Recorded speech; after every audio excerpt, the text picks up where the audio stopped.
on va faire une petite évaluation via École Directe type QCM. J'ai créé une évaluation avec des questions issues des brevets des années précédentes.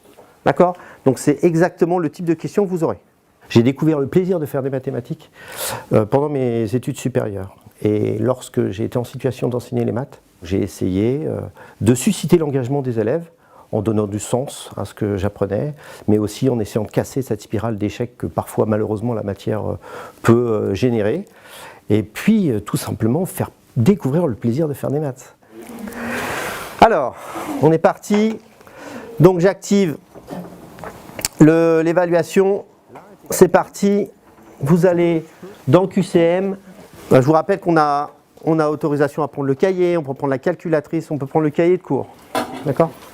Ce projet numérique est né pendant le confinement. Notre application de gestion d'établissement, École Directe, avait des fonctionnalités qu'on n'avait pas forcément utilisées jusqu'à présent. Donc on a découvert à ce moment-là qu'on pouvait évaluer les élèves en posant des petites questions, encore une fois des questions fermées, un type QCM.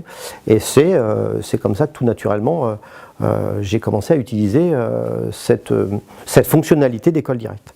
Après, lorsqu'on est revenu en présentiel, ça me permet de continuer à évaluer mes élèves sous forme QCM pendant les cours. Ça me permet là encore d'adapter mes stratégies d'enseignement en fonction de mes objectifs.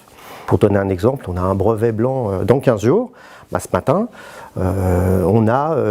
j'ai créé un questionnaire en allant chercher des questions issues des annales de brevets des années précédentes pour permettre aux élèves de varier, d'être confrontés à des questions variées, un petit peu à l'image de ce qu'ils auront lors de leur brevet.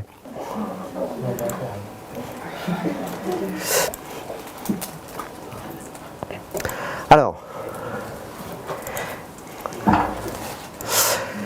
Catherine, il t'en reste 8. Martin, il t'en reste 4, c'est bien. 14 bonnes réponses, 2 mauvaises. Ça a été très très efficace. Bravo. Je vais donc souvent aller m'inspirer de ce qu'ont fait mes collègues et puis je vais reformuler mes questionnaires en fonction de ce que je cherche à faire. Là encore, est-ce que c'est des évaluations diagnostiques? Est-ce que c'est des évaluations sommatives? Je vais, sélectionner les questions en fonction de ce que je veux amener comme compétences aux élèves. Je peux l'utiliser encore une fois en évaluation diagnostique ou formative, assez rarement en évaluation bilan de fin de chapitre. Ça va être plutôt des évaluations à mi-parcours ou en début de chapitre. L'avantage, c'est qu'une fois que l'élève a fini, la note est directement versée dans le carnet de notes. Après, nous, enseignants, on peut utiliser ou non cette note et en tout cas, ça nous permet de mettre en place des remédiations. C'est difficile de tête. Ça fait quoi? Ça fait quoi le théorème de Thalès là? Il faut faire CO. Écris. CO2 sur... 2 sur Z, on ne sait pas, je crois. On ne sait pas. Ou c'est CK? C'est CK, ouais.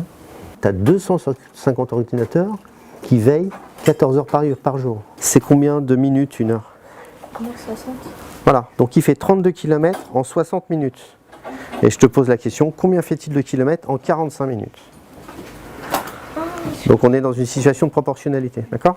C'est équivalent à l'unité mètre par seconde. Alors pourquoi je me suis questionné par rapport aux évaluations? Parce que je pense qu'une évaluation bien ajustée, ça permet justement d'être plus efficace dans l'apprentissage. L'objectif étant de faire réussir les élèves. Donc l'évaluation, pour moi, c'est une source qui permet de faire réussir les élèves.